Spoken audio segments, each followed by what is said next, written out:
All right there, everybody. Dr. Vidan here, and I had to go a little early today to make sure that I got this in for you. We're going to make sure that we do the replay and all that kind of thing. But I've been seeing a lot of things right now where the focus is so much about stress and people being against each other and people kind of having opposing views on things. And I'm going to focus on things in a different light. I'm going to focus on things that we can take action on and things that you can use to actually help you within this to say, all right, what kind of things can I do right now and what kind of things can I take action on? Because the amount of stress that we're under is immense. And in fact, I want to share this story, but kind of before we get into this, I want to share one thing with you. And I got to pull this thing up for you so that you can see this because this is pretty darn amazing. This is looking at stress, and it's looking at stress-related changes to the immune cells in the skin prior to wound impairment or wound injury. And basically what it's talking about, this is in brain behavior and immunity. And it's talking about the fact that with injuries and repair from injuries and everything else, that the more stress that you're under for a longer period of time, it slows down the ability to repair. And it slows down our ability to kind of deal with the wounds. And so it's talking about, now look, obviously more testing needs to be done, more research needs, and that's always the case, no matter what, right? Any study that's out there, they say more research needs to be done. Here's the key thing, is that they found that the longer that someone is under stress for an extended period of time, that the decreased chance that they're able to heal. I've been talking about this the whole time. We've been talking about the fact that the more stress, the higher stress, the lower immune function, the lower our ability to fight goes, right? The lower our body's ability to do what it is that it's supposed to be doing right now under this extended period of stress that we're under. And so with this extended period, this quote keeps coming to mind for me. And maybe you've heard this one. Dale Carnegie has shared it. Ellen Glasgow, who's an American novelist, she's a Pulitzer Prize winner, as well as Claire Middleton. And they all have kind of different variations of this, but it's the difference between, and I wrote it down, it's the difference between a rut and a grave.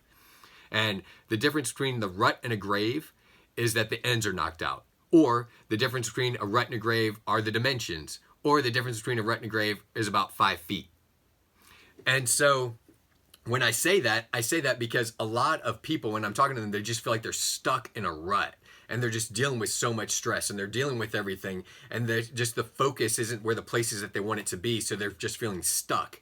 So remember that. Remember when we're thinking about that, like, how do I shake this and how do I change things up? Well, I'm going to give you something that is, I mean, for me and my family, it's a simple one, and it's one that's just true to us, and maybe it is for you as well. I don't know. We'll see, and you see how you kind of fall into this. But it goes back to the title of this, right? The dog eat dog, or is it something else? For us and our family, we have dogs. And so we have 2 rescues. We have 2 pit bull rescues, and they're great dogs. They're just fantastic with our kids, and we love them dearly. And they're part of our family. And the amount of stress that they find goes away whenever you have animals. And so whether or not it's a dog or a cat or anything else, I'm going to give you some resources that are out there with that too, and ways you can help. Right now, the cool thing is that the animal shelters are basically, a lot of them are empty. Which is good because what they're doing is they're letting more people are adopting all these animals and they're having more and more people do this. Well, there's local things that you can get involved with right here, right now to help out in that capacity and help out. Did you know that right now? I didn't know this, but maybe you did. That right now and we're kind of at the tail end of it. It's called kitten season. Like, this is the time when there's just so many kittens that are born during this time. And because there's so many kittens, there's a gap. So there's this gap in between the time whenever a animal shelter can take the kittens and the time that they're born. And so they need to have foster parents for a period of time. And so some of our patients are being foster parents, which I think is amazing and awesome. You can find out more. I'll give you the links here too. But you can go to, I love this, kittenlady.org/webinar. You can go there. I'll put that in there. Royal Canin, who is a huge food distributor throughout the world, they're doing a whole thing to help out this this group of animals that truly need help. And I'll put the link on there. They've got also, they're supporting, Royal Canin is supporting, so I got to give them a shout out. I found this out.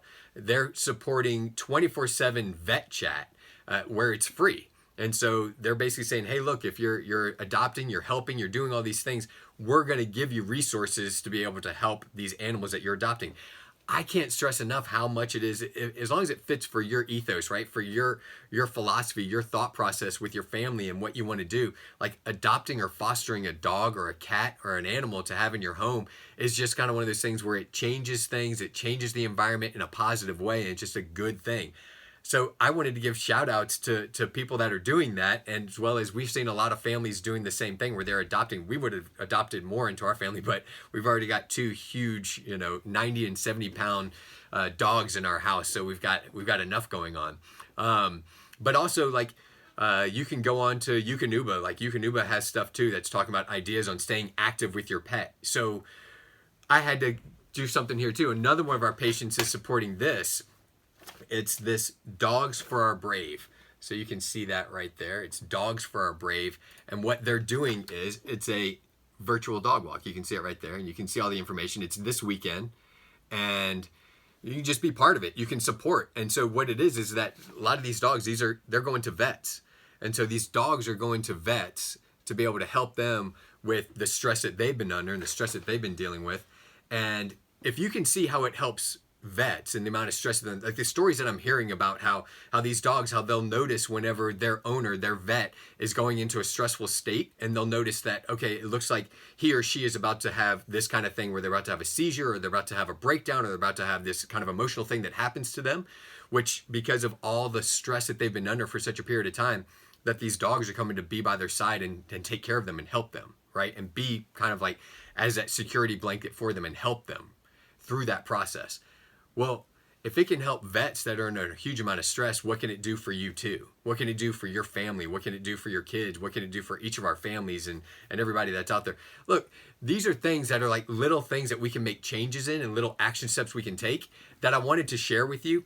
Hopefully it's something that you can look at and go, all right, look, is that right for us? And how do I do that? I'll put some of the resources that we have here and some of the links and everything else so that you can use that for you and your family to see how it's going to help y'all in this. But I will make sure that I'm back here back here on Friday at 1:30. I've got some more really incredible stuff that I'm going to be sharing with you and helping you through all of this and things that you can take action on. It's not just about the stress that's going on, but things that you can actually do and take action on. Obviously, this isn't something that you want to do with adopting or fostering an animal if you feel it's going to create more stress in your life, but it might be one of those things that it's going to create some good stress, as in it's going to get you out and going for a walk. It's going to be good stress, as in it's going to help your kids as far as responsibility. I know for my kids, it did.